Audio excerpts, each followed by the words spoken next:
Dati, ang panahon ang nagdidikta kung may aanihin kami o wala.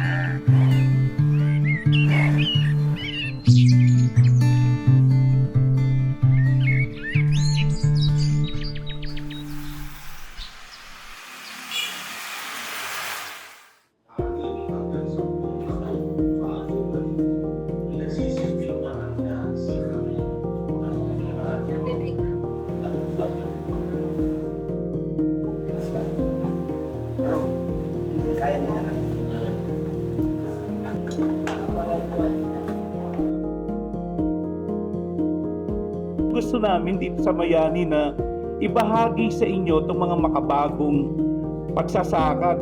Kasi alam namin gusto nyo matuto eh. Ngayon, sama-sama kaming natutong maging handa sa anumang pagbabago.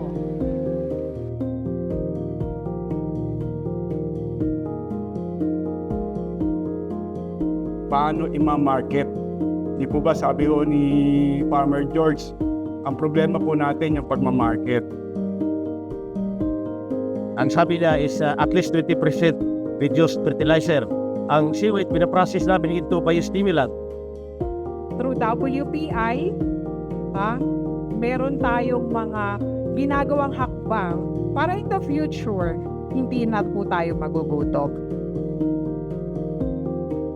Ang vegetables, medyo perishable, dapat hindi siya direct contact sa soil.